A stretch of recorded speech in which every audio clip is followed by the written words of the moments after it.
Good evening, everyone, and I want to welcome you to our July 10th Sueur City Council meeting. At this time, we will now call the meeting to order. We begin with the Pledge of Allegiance. I pledge allegiance to the flag of the United States of America and to the republic for which it stands, one nation, under God, indivisible, with liberty and justice for all.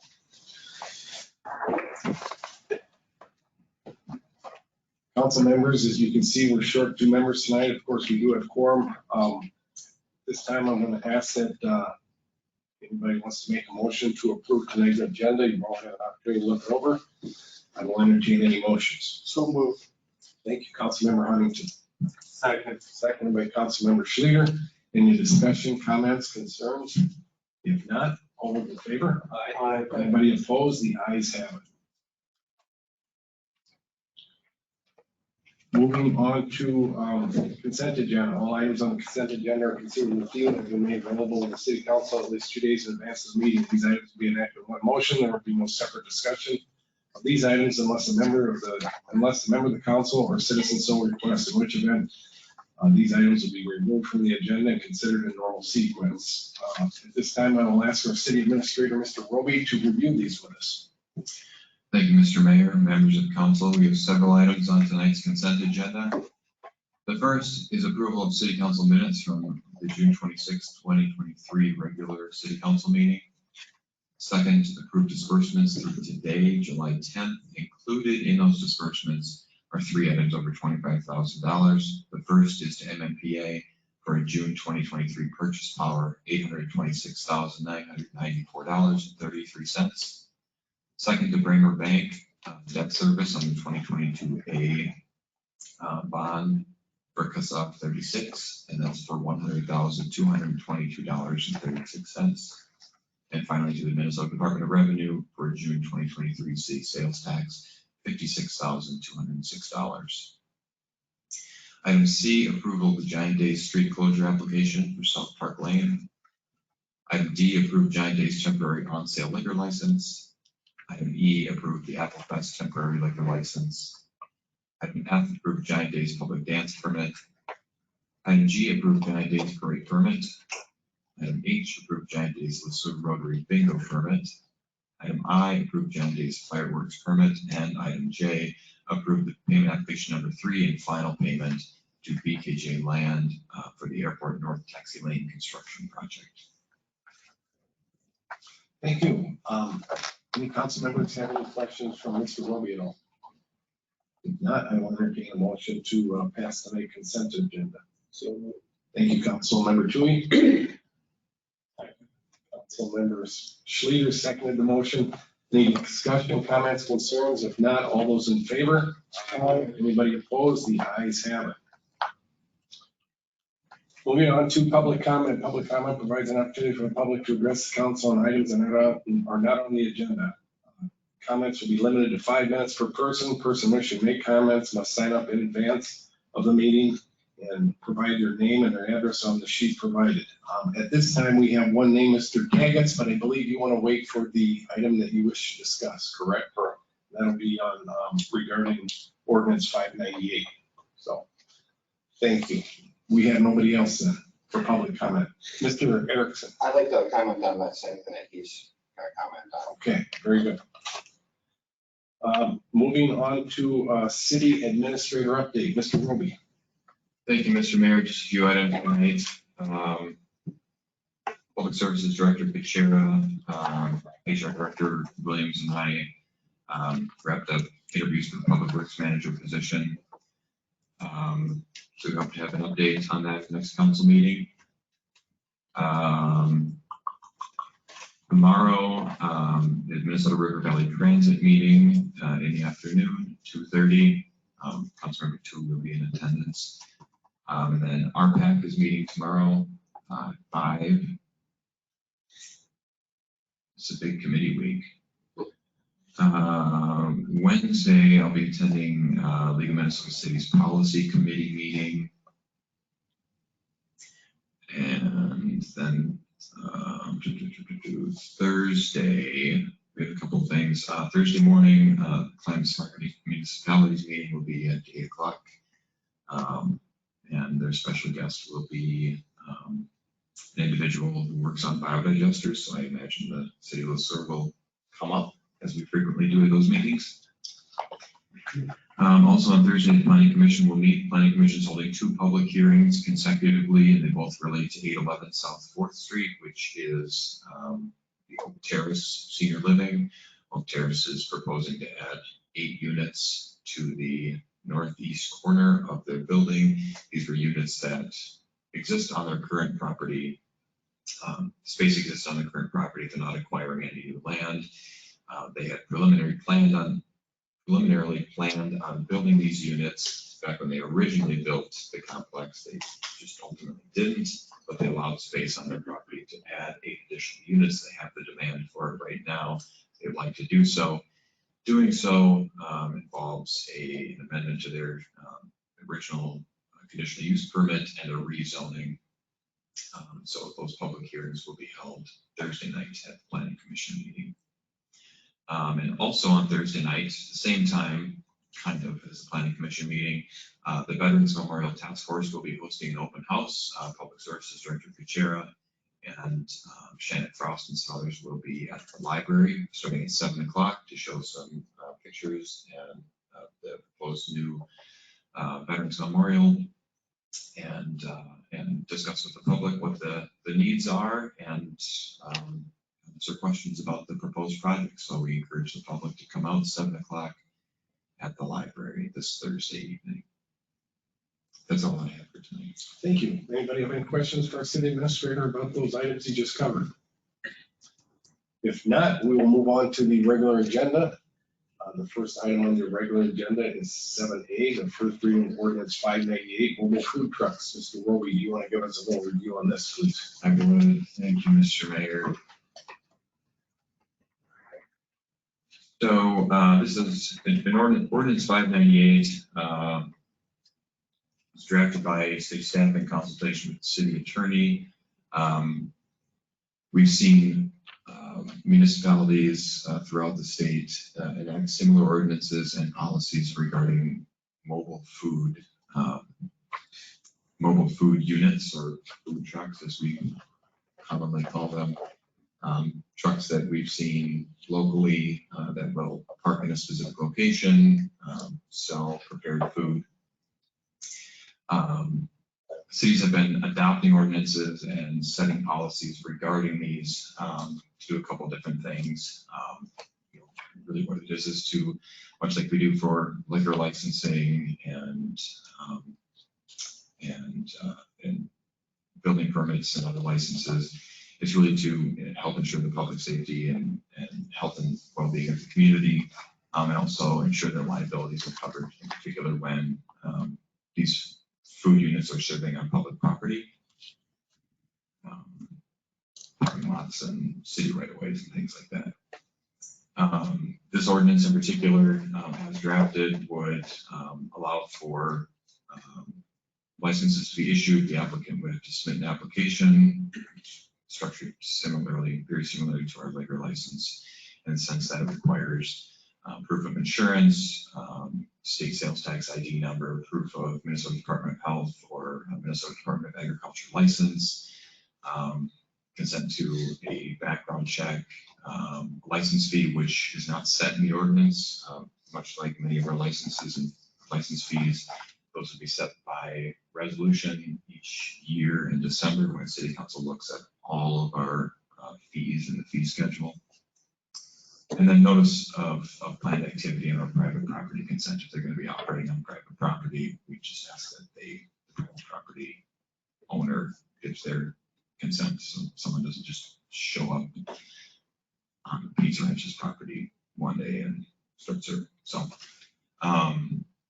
like I said, this was drafted by state staff consulting other municipalities, ordinances, reviewed and discussed with the city's attorney before drafting the proposal tonight. Is for City Council to conduct the first reading of the ordinance as presented and then call for a public hearing to be held at the July 24th, 2023 City Council meeting.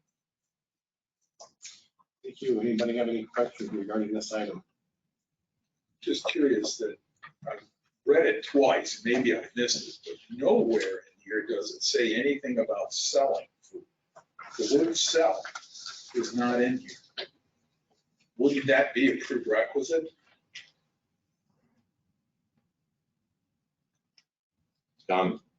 So under definitions, a mobile food unit is used in this ordinance is a vehicle of some description, readily movable, that's used to store, prepare, display, or serve food intended for individual portion service. Okay, so,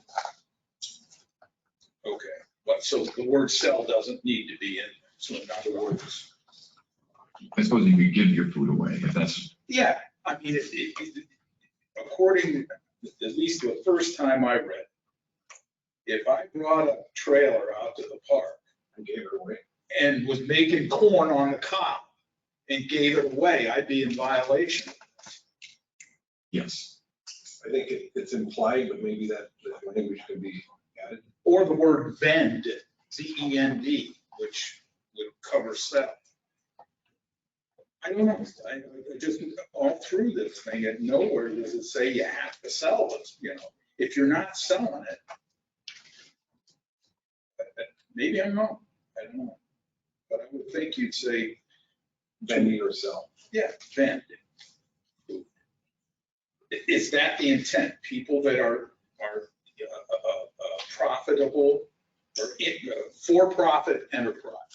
The intent would be for anyone who's looking to distribute food via one of these units, whether you're Giving it away? giving it away or selling it. Okay. Well, then the word sell doesn't need to be in there. Because in theory, whether you're giving away or selling it, the intent of the protections that the ordinance would afford the community would be one and the same. Okay, and then you said that other municipalities were, because I mean, some of these, you know, insurance requirements to me that knows nothing about insurance, seem pretty rich, pretty high. So other towns are at $1 million a pop and things like that, is that correct? Correct. Okay. Then I'm done. We got answer the motion. Okay, so you can just. So we're gonna wait for the reading? We will. I think, let me get to that. Okay, if anybody doesn't have any other questions, I know we have a couple gentlemen here who want to speak to this matter at this time. If you wish to come up to the podium. First is Mr. John Pagets. 313 Cedar Trail, is that correct? Yep, that's Thank correct. Council members, thank you. Mayor Kirby, thank you for allowing me to speak tonight. This is a 5-page document. I'm an expert with the food trailer business. I would ask if I can maybe take more than 5 minutes to speak, if that'd be okay, maybe 7, 8, whatever. I'll go through as quickly as I can. You have 5 minutes. Okay. This is the most hostile and ignorant set of rules I've seen yet. I don't know any community, and I know all around within an hour of Sueur, who has put this on me, not one. Food safety is regulated by the Municipal Department of Health, a state agency. Annually, I have to get renewed, pay the fee. They have to come and do a physical walkthrough, look at anything on my trailer at any time. All of my equipment, which I paid thousands of dollars for, is commercial grade. It must hold temp, whether it be warming or cold. It doesn't matter. Food safety is a priority. So when you see someone with a food trailer with a Department of Health license from the state of Minnesota, you can be assured that they are fully inspected annually by not only the Department of Health, but Minnesota is also required, the electrical union it comes through every single year and inspects your electrical to ensure that you've got no issues. Food safety, when you walk up to someone serving something from a crock pot, is an issue. They don't have a license. They don't go through any of this. They're not asked to provide thousands and thousands of dollars every year. My insurance, and I do have this much insurance because I also vend in Mankato at the Mayo Event Center. So I feed a lot of people there. But when I read this the second time and the third time, And if we messed up in any way, the city would slap us with a misdemeanor. Wow, that's pretty impressive, real impressive there. So obviously you know nothing about the food vending industry to draft something like this. Another thing in here is, as we have a really good veterans park, by the way, I'm a veteran just like Jamie, we chew the same dirt. Do we really want to have food trailers there running generators all night long? Because it states in here that even though we pay all these fees up front, we pay event planners, we can't even use city utilities. That's mighty friendly, Sueur. So I'm just baffled by this. I am absolutely baffled. And then every time a parent wants to have a graduation party and they want me to pull up to their property on Sueur, I have to implore them, or I have to come to the here and get a written consent form saying, oh, I can serve here. Every single time. I do graduation parties, I do weddings, I do city pieces, I cater for large corporate groups. I've been catering for Cambria up the hill. That's private property.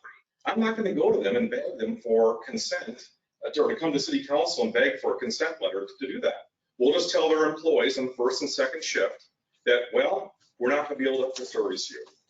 I am a unique food operation, because this is my only job. This is what I do. And I can tell you that there are operations, fly-by-night operations, that we should be leery of. All of us should be. If you don't see that license, which states on there to display prominently in that window, I would advise anyone, don't eat there. But this is a very simple solution to me. Very, very simple. Simply, if you want to vend in Sueur, you bring your license whenever you want with your proof of insurance to the city clerk, register it, be done with it. If you don't have a license, shouldn't vend here. I totally agree with that. But to throw this kind of stuff and then to exempt brick and mortar, so we all know what's down here. So you walk in there and the floor is completely a disaster. I can only imagine what the kitchen looks like. You walk into my trailer at any given moment and it's stainless steel, beautiful, clean. We are cleaning. If we're not serving, we're cleaning constantly. This is an insult. I'm the only active food truck in the city of Sueur. And so I would love to find out, how did this even come about? All these communities that are supposed to do this, well, I work an hour circle around Sueur and I get asked all the time to do more, but I can't. I can fill 3 trucks. This is the first one I've seen like this. So I don't know if you're talking to people in Minneapolis or what it is. I have no idea, but that's not a true statement. Maybe it is for some communities, but if you are licensed by the state, and so at also what point do we feel safer when the state says and license me that that's not good enough? So the city of Sueur somehow has precedent over the state of Minnesota to license me now? This is an annual renewal, annual. You wouldn't believe it. All of my employees that serve my truck, I pay for their training every year to go through Serve City. Every since first. Reach 5 minutes. Okay, thank you for listening. I appreciate it. Mr. Erickson, you want to address this? So I'm kind of on the same page as he is. So we only have 2 events in Sueur that I can see that has food trucks on a permanent thing, Giant Days, and then Pete Shetner's thing of food and music on the street down here in the parking lot, library parking lot. When we go through, so when we have food vendors come to Giant Days, they have to go through the county. They have to fill out a form, they have to pay a fee with the county. The county gives them the okay. They also have to have the sticker that he's talking about. Friday morning, the state inspector comes down and goes through all the trucks to make sure they have that sticker. If they don't have the sticker, they can't be at Giant Days. So I think that this is kind of an overreach, and you guys are going to kill our corn feed. We have to get $1 million. We have $1 million policy on our thing, but then we have to get state's license inspection or the county. We already have a county one, so I think it's kind of an overreach. I mean, we don't have that many food trucks in the store. Giant Days and that one down there, and maybe 1 or 2 that come around here or there. Another thing is you said that they can hook up to city electricity. Well, what are they supposed to do at the park? That's why we have it set up the way we do up there with all those electrical boxes so they can hook up during Giant Days. That's 4 days of them running a generator. That's going to be allowed at night for one. You know, they have food in the refrigerator that they have to keep cold or frozen. And I think that's about all I have to say, but I think it's kind of an overreach, but if this goes through, the corn feed is done. We can't do it. I mean, we have to jump through all these hoops to do the corn feed. And we've been doing it for 20 years, never had any, or well, actually more than 20 years, we've never had any issues. So that's just my 2 cents. Thank you, Mr. Erickson. Appreciate your comments also. I want to remind everybody, we certainly aren't here to harass anybody. I think the rest of the council here would agree that what we're looking for is safe and healthy business practices, not only for trailers, but for the brick and mortar places in town. They're regulated just like you are. And they've got to comply with a lot of those same type of practices. And it kind of sounds to me, gentlemen, like many of these items the city's asking for, you're in compliance with them. You're in compliance. You've got your health department license. You've got your insurance. I think you just got to keep in mind this type of regulation not only protects the public, but it protects your business too, that you're not competing with people that are going to give your business a bad name. So with that, I appreciate your public comment. We will consider this. This is only the first reading tonight. This is only the first reading. I would recommend that you gentlemen, if you have more to share with us, you can share with your city administrator or share with your council people in the days to come. So with that, I would like to invite any council member to volunteer to read this entire ordinance. If not, I will entertain a motion to waive the reading of the first ordinance. So moved. Mr. Dewey, thank you. I second. Seconded by Councilmember Huntington. All those in favor? Aye. Oh, sorry. Before you take a vote, Yes. I have additional comment. The only thing I'd like to add. Yeah, oh, please. Just before I vote. Just so it's clear, if council chooses to make any amendments to the proposed language in here, tonight would be the opportunity to do so. Okay.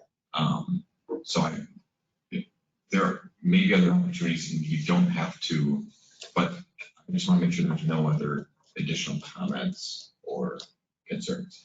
And while the individuals left right now, I would not say that as an example, the corn feed would not fit into the definition of a mobile food unit as we've defined it here. And I would ask City Clerk Lindsay Denny to come forward and share her comments on it. Mr. Mayor. Yes, thank you.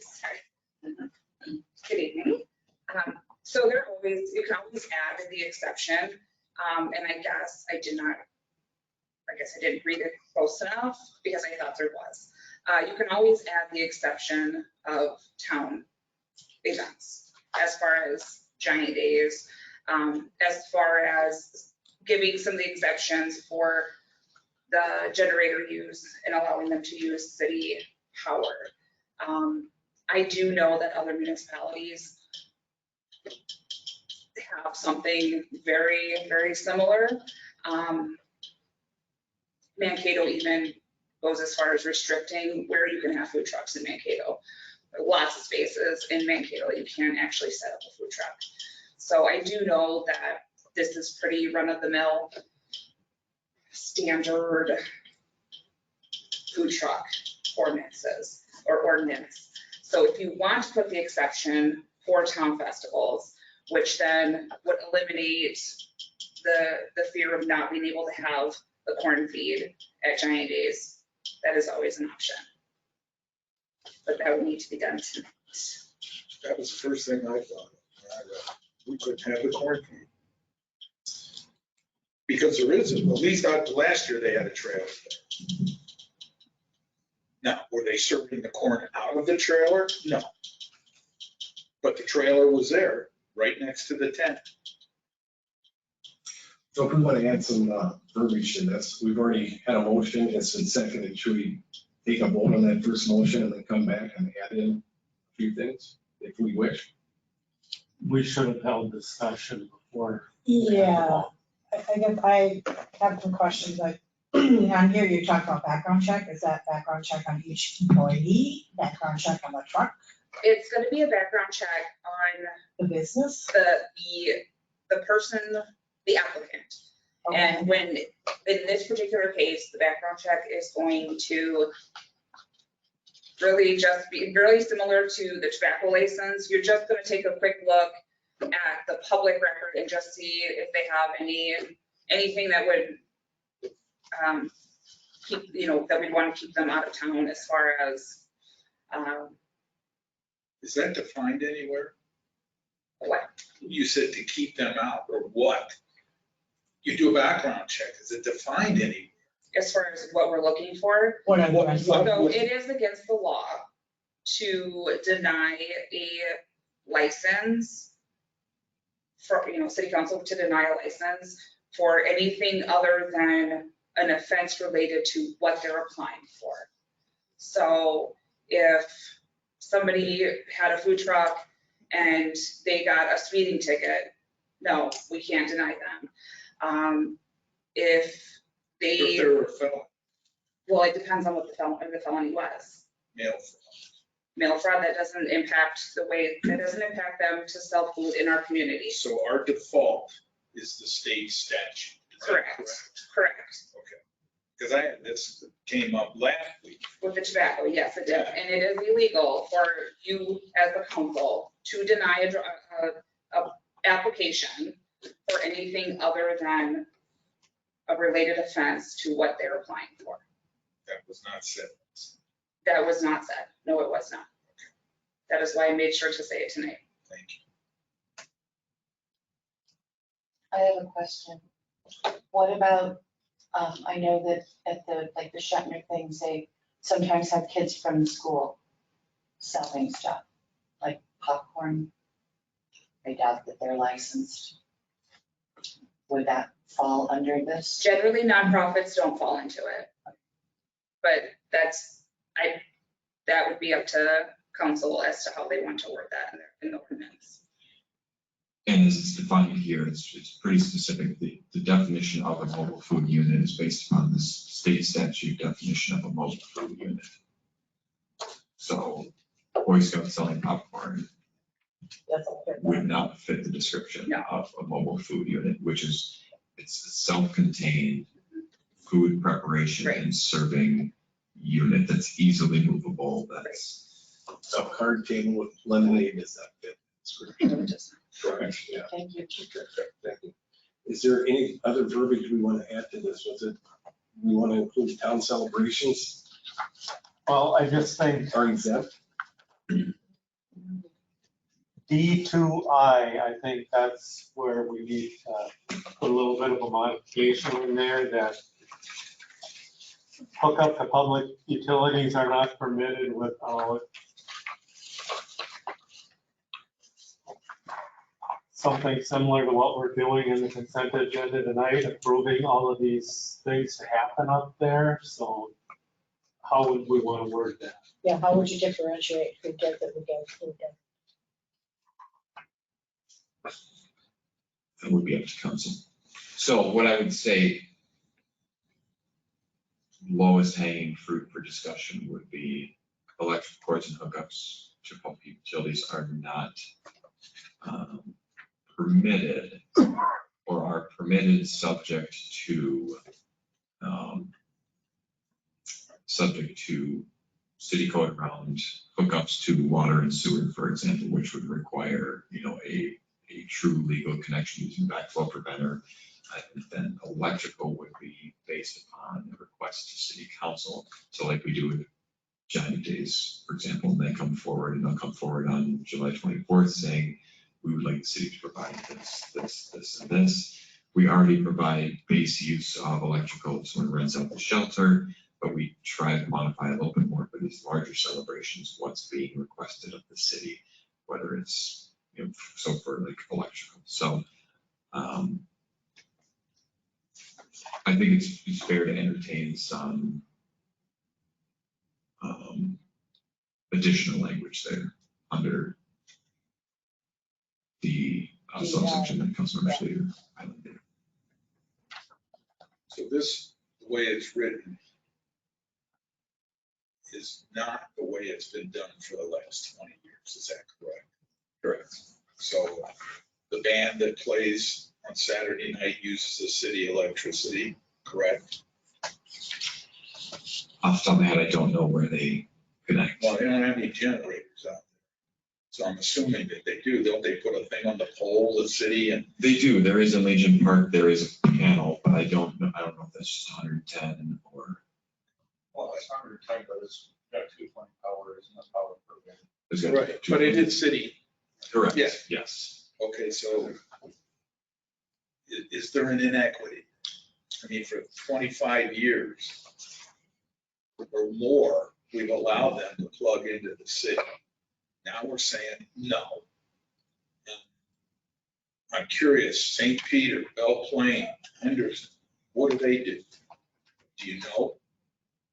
Off the top of my head for electrical, I don't know. I do know that the city council here had a somewhat related conversation back when Festival Street opened up around what fee would be charged for closing off Main Street, because that, the 100 block of South Main was specifically designed to provide electricity for outdoor events. And so as part of a collection of the fee for closing off Main Street and use of that section of street was assumed a certain level of electrical usage. I'm not saying it was a specific wattage that was, but But you try to cover you some. assume we're going to be granting some for a band that comes in. Doesn't cover all of it, maybe not, but it covers some of it. For a park rental, shelter rental, I would say that there's not necessarily accounting in the fee for what that person's electrical usage would be.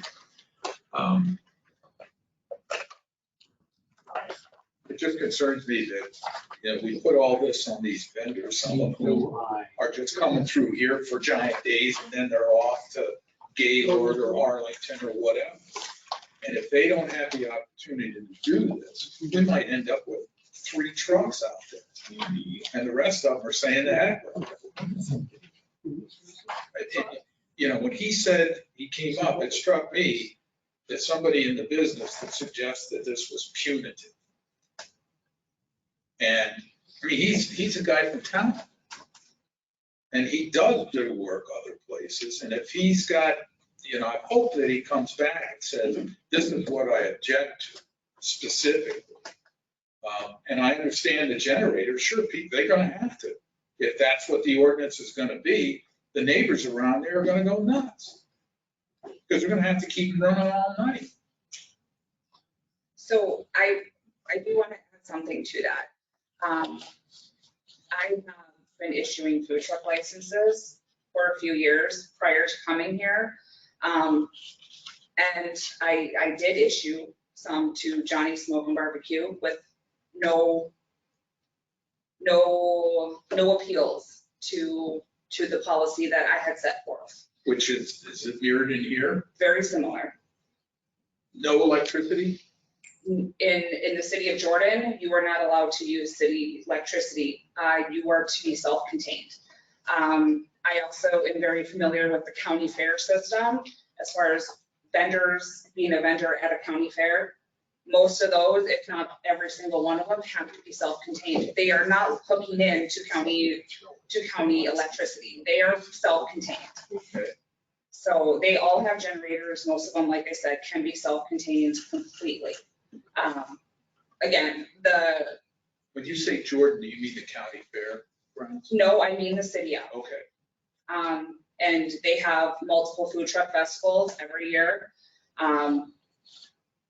with, 30, 35 food trucks. They all line up in a parking lot or on a main street, and nobody hooks into. And they leave their generators running all night. It's generally a day, I will say it's generally a day event. So they're there. But giant days can be the exception, is what I indicated earlier. If you put the exception to the town festival, then they could hook into city power if that is what city council so chooses. $25 on the license fee to cover Yeah, that. I was just gonna recommend, why not with whatever permit fee there is that includes the electricity? Exactly. Yeah. And now we haven't changed anything over from the last 30 years. Other than charging. That would be my only recommendation with that item I, there is electrical cords and hookups. Public utilities are not permitted. My recommendation would be with the permit that you pay for, whatever that fee might be, Agreed. would include city. But that opens it up for any events. Right now, we're just concerned about city-sponsored events. So I recommend that on item D, 2I that we add the comment that unless pre-approved by city council authorization, or what would your recommendation be on the wording for that?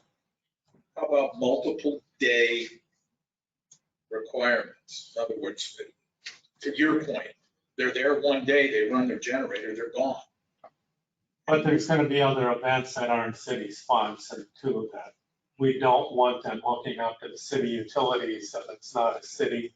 No, right, if it's city-sponsored, multiple day, the fee will be included in the license. I would rather keep the utility hookups outside of this ordinance and instead deal with utility hookups as part of the fee schedule, another policy that we enact with the fee schedule, so that we could account for it in Main Street closures. We could account for it at Christmas in the Valley. We could account for it at any number of other, even one-day events, the Wednesday nights in the park that they do. And look at that, that's something that Rich and I can take a look at. What kind of usage do we assume and what fee would we associate with that? And then it would be electric cords and hookups to public utilities are not permitted without permission of the city council. And then city council would set in the fee schedule what an electric hookup would be. They already can't connect to the water system or the wastewater system without a permit or without following the city code around water and wastewater hookups,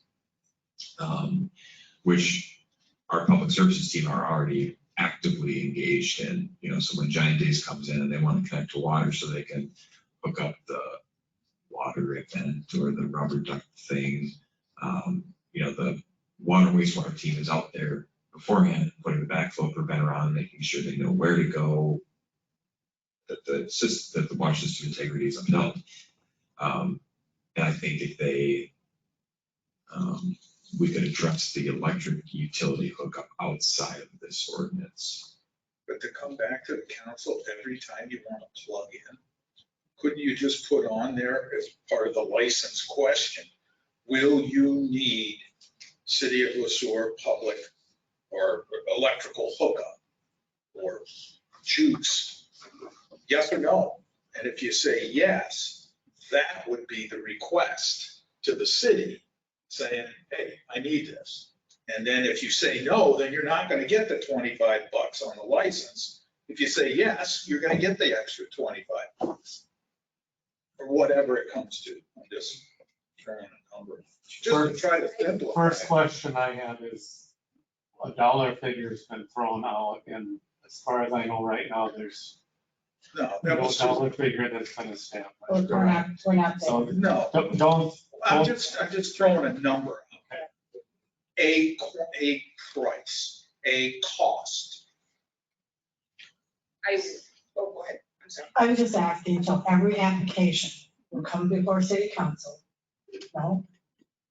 It would not have to, and it was designed that way so that in the world of, unlike liquor licenses, which are, you can anticipate needing one, you've got time to get on the council agenda.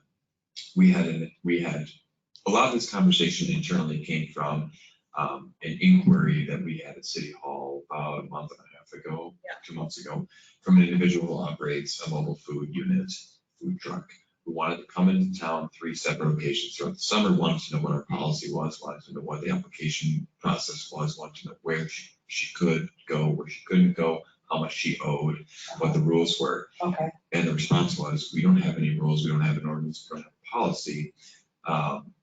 And this individual is used to going into communities where there is a policy, where they have to provide proof of insurance, where they have to pay a fee, where they have to boom, boom, boom, boom, boom.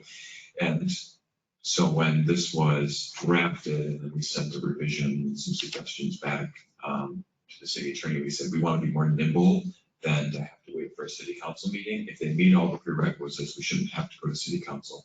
So if someone calls me tomorrow, Lindsay tomorrow, and says, I want to be here next week, we can make that happen. That's a long-winded answer, but As long as they're meeting the criteria that is set forth, then it is giving somebody in City Hall the ability to issue that license for them.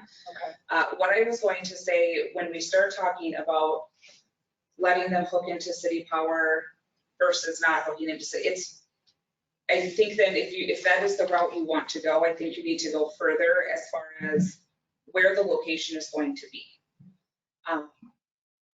If somebody, because we have multiple locations, so realistically, the only location that is going to be even an option for is if they set up at Legion Park. As far as hooking into city power, otherwise. Or downtown. Or downtown on Main Street, yeah. But currently this ordinance reads that you can set up lots of different places, but if they want to set up at Ferry and South Park Lane in the little cutout by Bruce Frank, I think there's a panel down there, but they would still have to run a pretty decent cord across public space to get to that panel to plug in, which is not optimal. So they could set up lots of different places without having easy access to utilities, but if we allow it blanket, in a blanket fashion, they would. I'm gonna ask your opinion on this for, again, it's D2I. If we added unless pre-approved by city council for citywide events, is that gonna throw any problems into this mix? I think what you're suggesting, I think is good. I don't know that I don't necessarily think it's gonna be worded or should be worded like that, but the exemption for city events, obviously the vendors who are coming in to Giant Days will need to be licensed, but the events being held by Giant Days, such as the corn feed, that would be exempt. So that would not necessarily Fit into this stuff. yes, it would not fit into the ordinance. Similar to, I don't know, a couple years ago at Giant Days, they had one of the organizations selling cotton candy, I think, that necessarily wouldn't fall into it. There are definitely ways to clean it up, to be more specific if you so choose. But yes, I think that putting the exemption for a town celebration such as, Giant Days, the Christmas, the Christmas parade, situations like that it wouldn't be the worst idea to have that, that exception. The farmer's market would not fall under this then? They're serving food, they're selling food. They don't Correct. have any. They're not out of a mobile truck. They're selling produce on it. Yeah. Per definition of what a mobile food unit is. Okay. Just like the Wednesday night. My only concern that was brought up was the hookups and generators going, especially for a big event like we're gonna be having here in another month. That would be the only concern I have with this. So our objective here is to get through this first reading with the exemption that we want it specified that sponsored community events are exempt. No, just for power hookups, so they don't have to be running. As far as licenses, like, Oh, no. they No, need to- they're still gonna be licensed. Right. The vendors will be licensed, Right. the event itself, that's so, what I was saying. yes. Yeah. Yes, So that would be exempt. correct. And then as far as the hookups, My only concern is hookups during something like Giant Days. And I don't know the best wording to do that. And that, So yes or no on the license? For me, yes, there will be an additional cost added to the license, whatever that may be for electric. No, that additional cost will not be included in what they have to remit to get the license.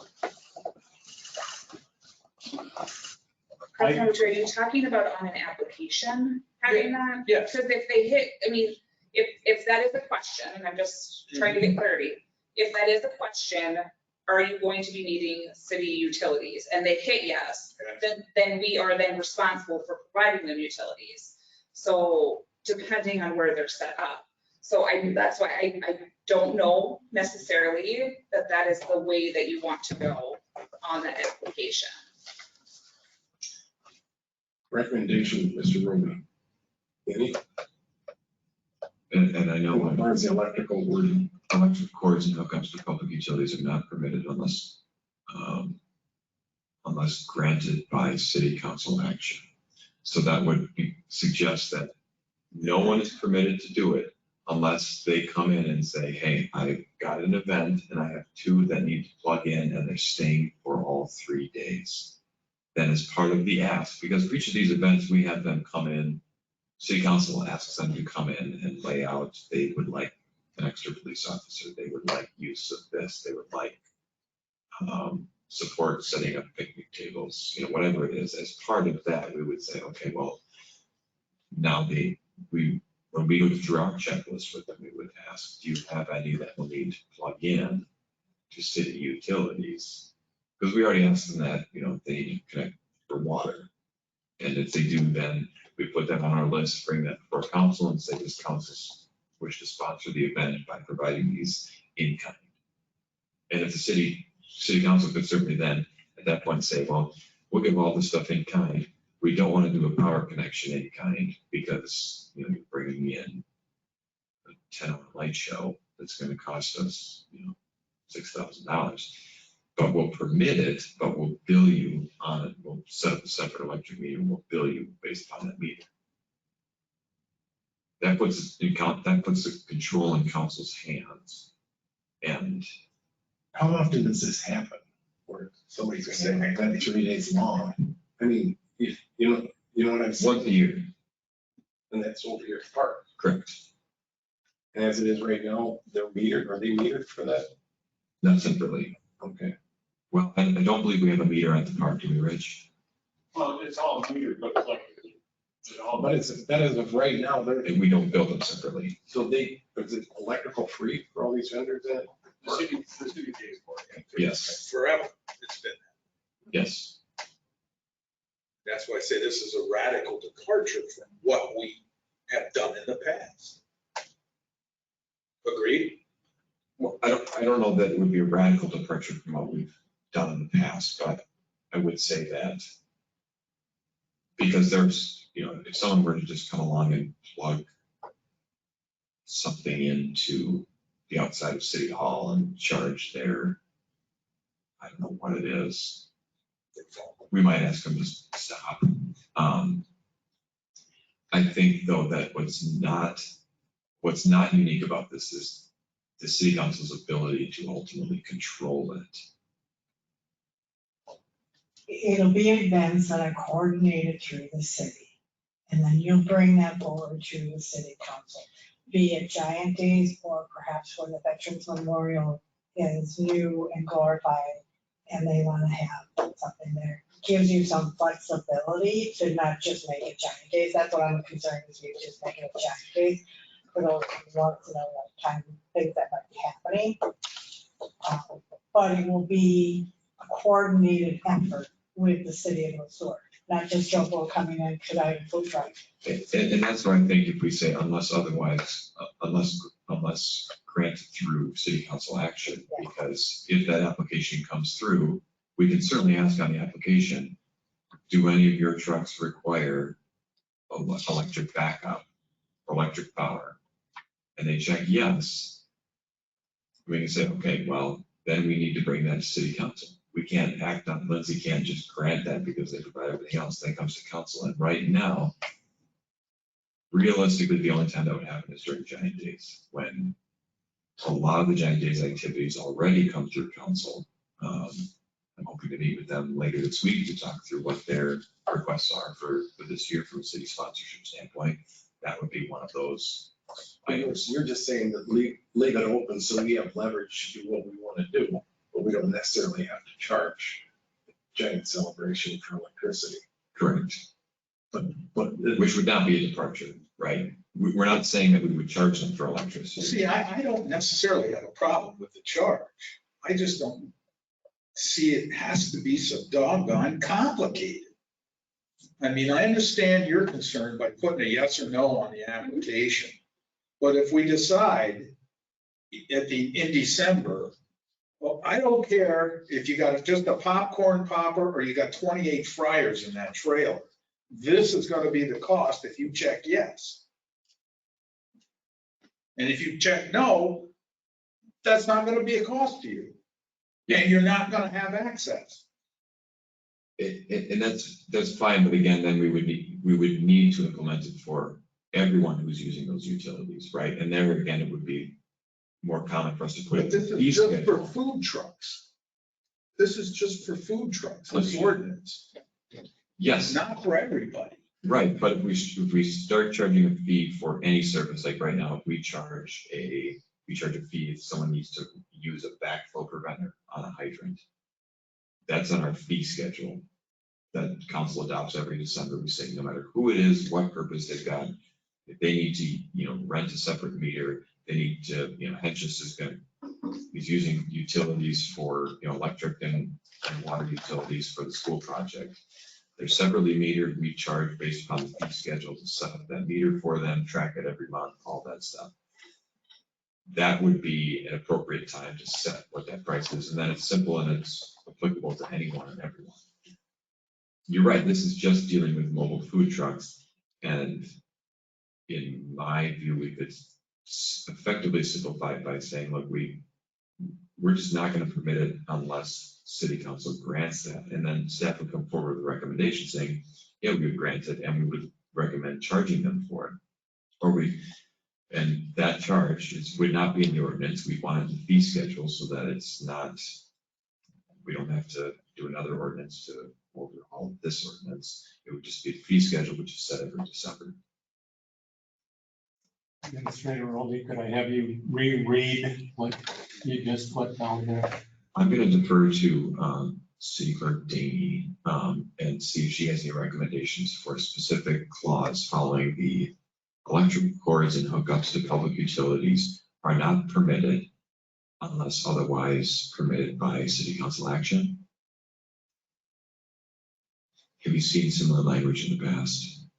The language in the past doesn't go this deep. It just does the exception for town events, celebrations, co-sponsored events. So it's, I think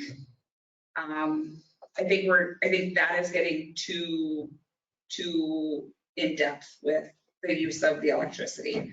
If Giant Days or the town events, Angels amongst us, if they're using the park or Main Street, town celebrations like that can be exempt, or town events like that can be exempt. I don't think that you want to get too in particular and give people, I don't think we should be giving people the option to use the city electricity except in town events. That's just the way that's just kind of where my thought is on it, but it's completely up to you, obviously. I can tell you, Councilmember Tui, you asked about Henderson. For rolling days, they cannot hook into city utilities. For sauerkraut days, they do hook into the city utility. But that was part of the agreement that the sauerkraut committee had with the city when they built the new shelter down there.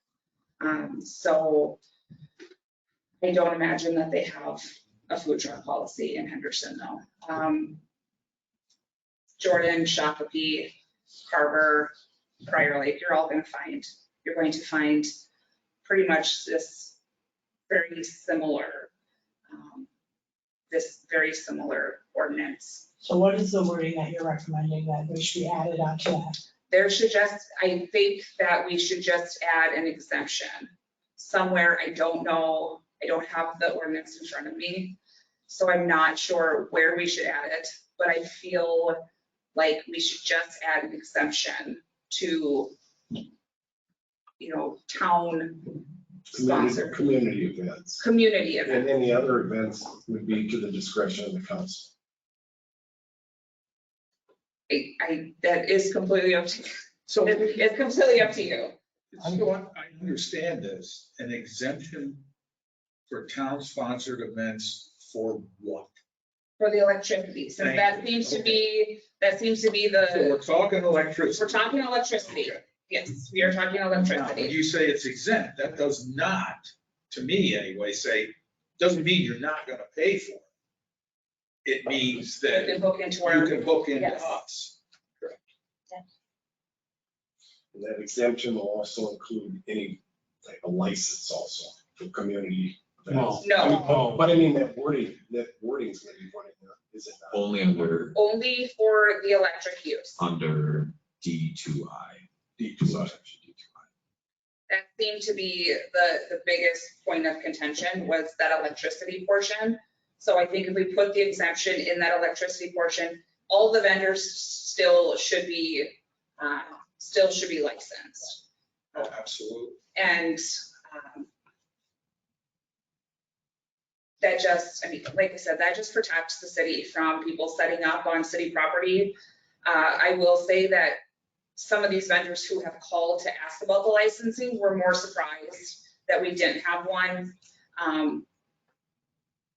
versus that we do. I mean, they were expecting to have an application process, so they were surprised that we didn't actually have a food truck license. So we have no procedures for them. So, it's hard to keep people safe if we don't have anything regulating what they can and cannot do.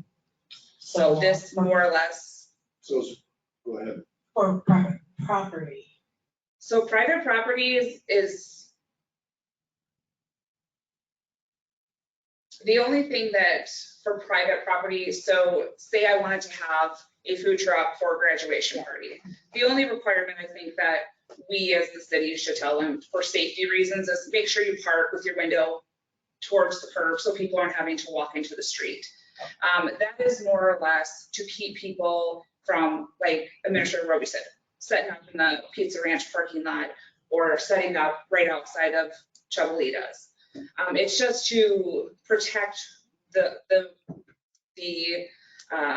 businesses that we have in town, and that is private property. So if people are setting up and they don't have a license to be there, that is where I think. I think a good example, I was talking to Mr. Roby today, is if somebody got a license from the city to be a vendor, and they get the license to sell it, say at Rademacher's, and then they show up there at Rademacher's, and Rademacher says, we didn't know anything about it, but then they say, but I got a license. They just need permission from them, and they bring it to you, just so we know everybody's in communication. I'm more concerned about the graduation party, that for their food, they hire a food truck to come onto the property and do it, and they would need to go through this application process. I would suggest only if they are going to be in city right of way. So if they are parking on the street, absolutely. Okay. If But they're on the property. If they're pulling into somebody's driveway that has, a long enough driveway, no, they wouldn't have to. But if they're going to be utilizing city right of way in any way, shape, or form, yeah, I definitely think that they should have a license. That way, the city knows what's going on. If there's a food truck set up at Legion Park and they have 300 people waiting to get whatever they're selling, we probably should be aware of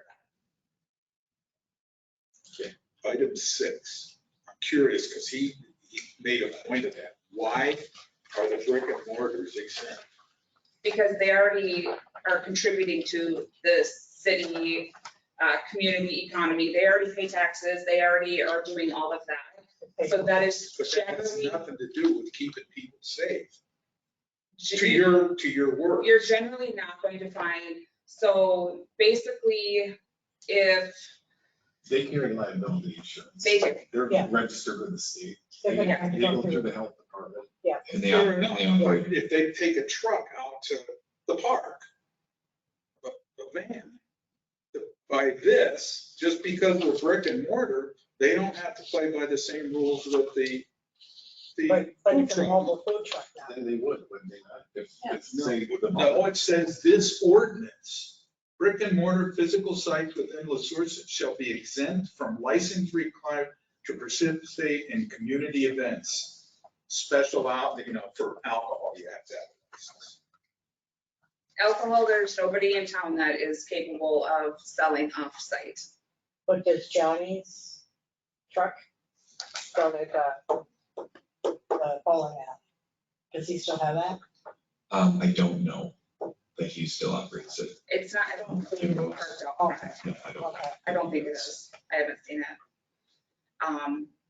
so would it apply to him if he had that still? No, it would not, because he has a brick and mortar store. And he's parked in front of his business. Well, yeah, at that time, but I don't personally think that's fair. That they could, as a brick and mortar, and I'd have nothing against the establishments in town, but they could go out to Giant Days based on what they do in the street, in a building, and have a disaster out there and not be held responsible. No, they're still going to be held responsible. They're still going to have to, provide the insurance. They're just not going to have to pull the permit and have all of that. They're already, as a restaurant, it's already assumed that they have the insurance. They already assume that they are, That's a bad word to use when it comes to contracts. well, if they are acting as a business, it is a very safe assumption. I won't use that word, I guess. But it is very safe to say that they definitely will have their Department of Health certification. But the only thing that they would be exempt from is the background check and the license fee. They are already, I get that. they're already, Makes sense. they're already It makes provided a, perfect sense, but when they're in that park, doing what they're doing in the park, they're not doing anything different than these food trucks. Anything different, unless it's like if you go to an event where you get Chick-fil-A and they ship it in the hot packs. Yeah. But they're sitting out there. I understand that they pay their taxes, they're contributing to the, et cetera, et cetera. But once they're outside of that brick and mortar, they're not in their venue. They are not any different than the food trucks that are going through all of this.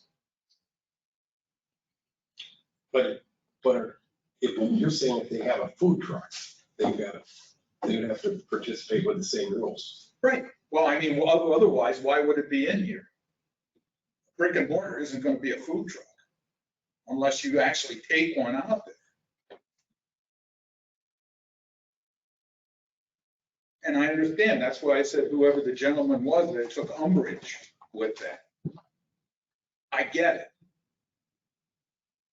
I would question whether or not if, so for example, one of the restaurants in town wanted to do a mobile food truck, that they wouldn't have to, from the state of Minnesota, follow the same guidelines that these guys do.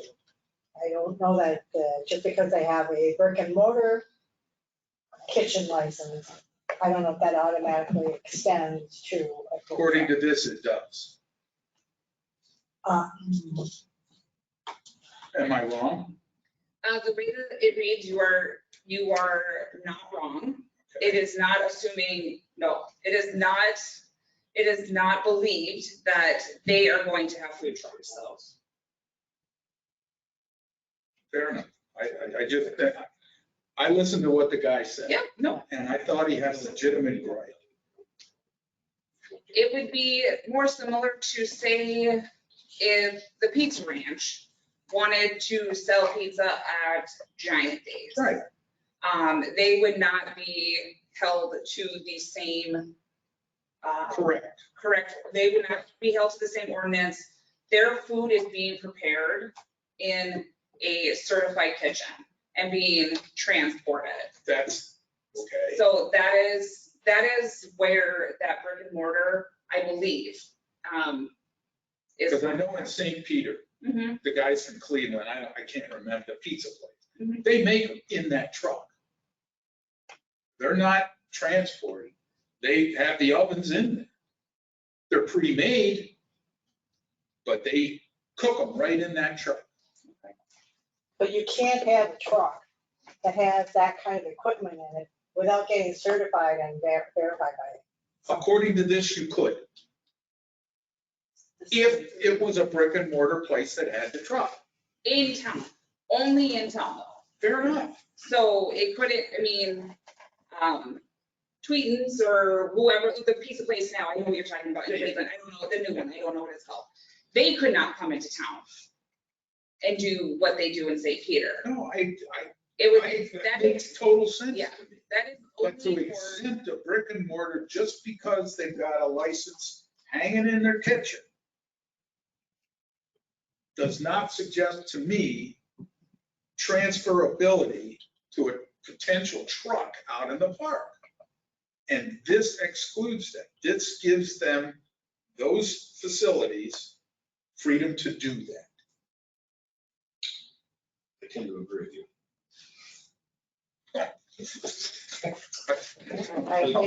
Any brick and mortar gotta adhere to their licensing requirements, no matter what they're doing. If they're doing business in Sueur, in their brick and mortar, or in their, up at the park, they still gotta adhere to their licensing requirements. They're gonna get hit on it if they. I think that's only fair. And it may never come up. It may never. I mean, we're talking about something here that's gonna happen that we've spent over an hour, a couple times a year. Where's that piece at, Trey? It's item number 6.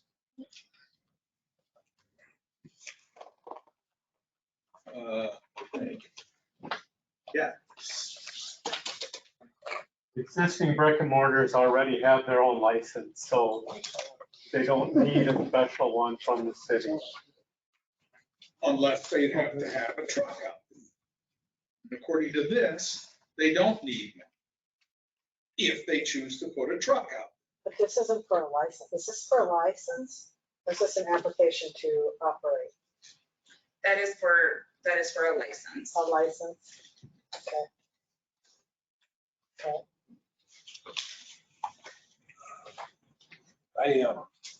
But there's, here it says the city clerk certificate of insurance for a mobile food truck business. And a brick and mortar does not have insurance for a mobile food truck business. Not general. I would make a motion, we just strike 6 from that. I'll second. Seconded, all right. So I'd like to kind of wrap this up. So with that said, we'll strike, if we could clean this up, we'll strike this. If I can make a recommendation, what I would recommend is to go back to the utility hookup. Yep. And if someone would make a motion, if they wish to make. That's why I asked for what Yes, you had for wording before. do all of it in one motion, either to read it or to waive the first reading of this as presented with the following changes. Okay, let's see if we can find somebody who knows what the changes are. First of all, I'm gonna make a motion, we waive the first reading with striking item number 6, existing licensed restaurants with brick and mortar physical sites within the Sueur city limits shall be exempt. That would be stricken. And then also, as far as the electrical hookup, that will be exempt with any community events, any community or city-sponsored events. Pre-approved by the council. I don't think we were gonna go down that road. Joe's the one that had the verbiage. Did you write it down, though? It still needs approval from the council. No, I understand. So here's the proposal.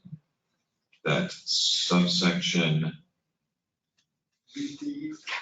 D2I be amended to read electrical cords and hookups to public utilities are not permitted with the exception of city-sponsored events.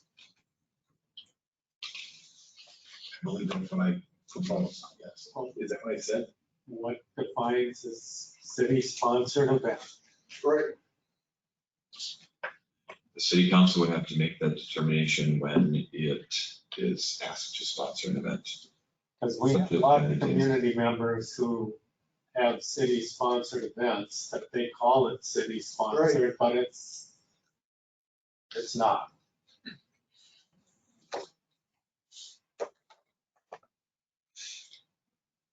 I would like to leave the verbiage the way it was, and then if the city or the administration has any question on what's classified as a city-sponsored event, they can bring that to the council.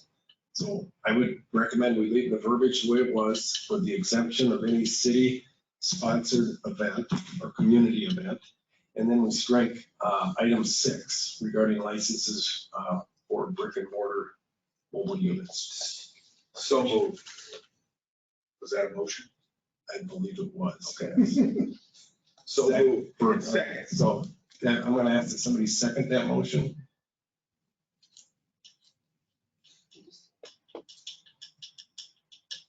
Was it second? You made it? Oh, I made a motion. He seconded it. You were correct. Thank you. Okay. Thank you. So any other discussion, comments, concerns? If not, If I may, can I just read? Yep. D2I will read electrical cords and hookups to public utilities are not permitted with the exception of city-sponsored community events. correct. And if the city or the administration has any question or concerns on what's a city-sponsored event, they can bring that to the council. You're gonna run this by legal counsel again to make sure that it still adheres what we have planned here. Yes. Okay. Very good. And then striking item 6, so we're all clear on that. I made the motion. Mayor Kirby made the motion, seconded by Councilmember Toomey. Any other discussion, comments, or concerns? If not, all those in favor? Aye. Anybody opposed? The ayes have it. Is that clear, Joe? It is. Thank you. Thank you for the healthy discussion. Thank you, Lindsay. Moving on to the last item, water and wastewater electrical and controls improvement agenda item 7B. Mr. Roby, you want to review this one before you introduce Mr. Fitzgerald? Well, actually, I got to introduce Mr. Kuchera almost immediately to discuss this. Rich has been closely involved with this, as is our water and wastewater manager, Foster Transfer. Foster was unable to be with us tonight, so Rich is playing solo on this one. But for city water and wastewater systems, there's a complex system of controls known as SCADA, which is the supervisory controls and data acquisitions. It's a complex system that keeps our water and wastewater systems running, ensures all chemicals go where they need to go when they need to go there, ensure the water pressure is equally maintained throughout the system appropriately at all times. And for more than a year now, this project has been discussed at the staff level. It was acknowledged as part of the comprehensive water system plan back in 2020 and the 10-year wastewater capital plan, identifying the needs for these upgrades. And Rich can speak to what the next step in the process here. This is an update to council on the progress of the process and the project itself, and also a request for council action to move forward with the next step. So I'll turn it over to Mr. Chair. Thank you, Administrator Roby, Mayor, Council. Good evening. As Joe stated, this is a continuation of the SCADA controls, fiber conversion, the electric flow controls. As he stated, this was identified in the 2020 Water Conservation Comprehensive System Plan and our 10-year wastewater capital plan. I think that was 2022, we brought that to council, Foster and I did. Last year, we got a plan plan put together with MetroNet to get fiber to all of our remote sites in the city, even up to the high level water tower across from Cambria, to the Henderson lift station on Henderson Station Road. They anticipate that we will be able to have those completed by the end of this year. So that's another step in the process of getting this all completed.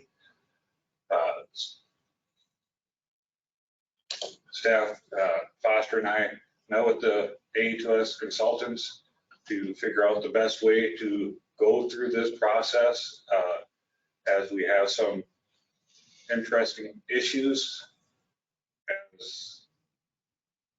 As we are, the water plant obviously is much older, is the much oldest aspect of this. And this project, we are doing a preliminary because in a normal plan, we would just jump to design, construction, bidding, go right ahead. This, we're doing a preliminary because we hope we can find an alternate way to do this, to do the controls in electrical projects. So we can kind of build the new controls in electrical side by side with what's there. So we don't have to, take out all the electrical components and try to replace it and have staff there 24/7 with electrical contractors there 24/7. And hopefully that way we could also save some money on the overall project. So that's why we're going with this other route of a preliminary planning process first. As stated there, the last bullet there, well, a new lower tower sanitary lift station 4. They are listed. Obviously, they're new enough, so all the controls, the electronics, they're new enough where they won't be part of that, but we have them listed because when it comes to the final end, the SCADA in them will need to get upgraded. The SCADA in them, by the time this project is all done, it will be almost 2016. The SCADA will be obsolete. So we will have to upgrade the SCADA in Wellesley's new water tower and lift station 4. So we wanted to make sure we have those included. So we weren't bringing those back in later. And council said, well, you guys couldn't have these in at the beginning. No, we have them in just for continuity and clearance. Next slide, please. So this is from the wastewater 10-year plan. Like I said, I believe this is in 2022.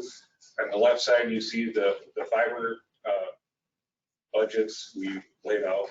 Henderson Road, Mayo, and all the lift stations, lift station 4 panel, lift station 9 panel, lift station Mayo panel, lift station 6 panel. Another interesting fact, the control panel down at Mayo Park down there is in the flood zone.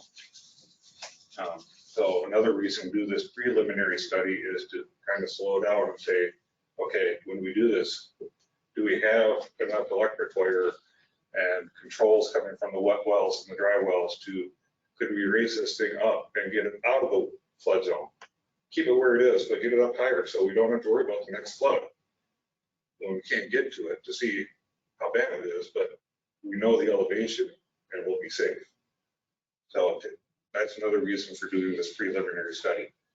The sheet on the right is where we went more in depth, and obviously a lot of small writing, but there's a lot of VFDs at the buildings, at the plant. They're 15 years old. They're end of life.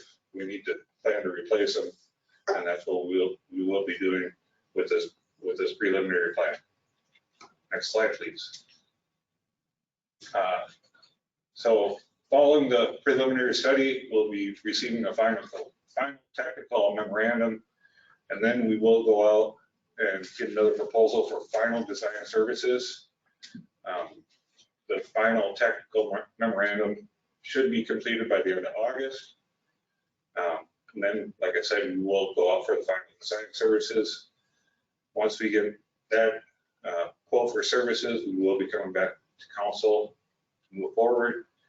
That final design and bidding is anticipated to be completed spring of 2024, and then we go out for bids, come back to council, ask council to accept bids, awarding bids later spring. Project then with the lead times would be summer 2025 before we see products in hand for work. So with that, I will take any questions. Anybody questions? Go ahead, Mr. The only, was all of this budgeted for 2023? Effectively, yes. I mean, so we're not really buying anything. No, I understand, but they want to spend $31,000. Was that budgeted? That's my Yes. only question. Yes. Thank you. Okay. Very good question. Anybody else? Mr. Kuchar, thank you. Thank you. Thank you. At this time, if there's no other questions, I will ask for a motion to approve the proposed agreement for electrical and controls improvement with AE2S as presented by Public Service Director Kuchar. So moved. Thank you, Councilmember Huntington. Second. Thank you, Councilmember Sueur. Any other discussion, comments, or concerns? If not, all those in favor? Aye. Anybody opposed? The ayes have it. Moving on to reports and items of appreciation. Council members, this is your opportunity to share what's going on with your commissions, your community. And as always, we'll start with Councilmember Huntington. Well, Joe already alluded to mine was our pack is, our meeting is tomorrow at 5 o'clock. That was it. Thank you. Moving on to Councilmember Schleter. Two things that I have coming up, which Administrator Roby already mentioned, Climate Smart Municipalities meeting Thursday morning and Planning Commission meeting Thursday night with 2 public hearings. Thank you. Councilmember Sullivan is with his son's last baseball game tonight, and it's his son's birthday also, so we gave him an excuse to be gone. Councilmember Swanberg is gone. He's doing some community service. Moving on to Councilmember Toohey. Just as Administrator Roby said, that I'll be attending the MRBT meeting tomorrow, 2:30. Ambulance. Thank you. Appreciate it. Moving on to Councilmember Williams. There was no HRA meeting last July for lack of quorum. Looking for a meeting next week and hopefully have a letter maybe from HUD about the findings from their compliance review. Thank you. And I have nothing to share tonight. I want to thank him. Oh, Mr. Kuchar, you have something.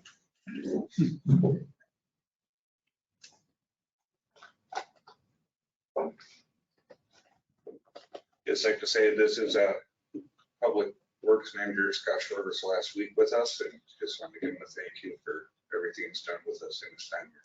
Thank you. When is his, is it Friday's last day? Thursday is the last one. Okay, I will make a point to stop by there. I did stop by and talk to him after he notified us of his departure. And we're gonna miss him greatly. He was a good city employee and a good manager. So, but we wish him well with his new endeavors. With that, I'll entertain a motion to adjourn this meeting. So moved. All those in favor? Aye. All right. Thank you.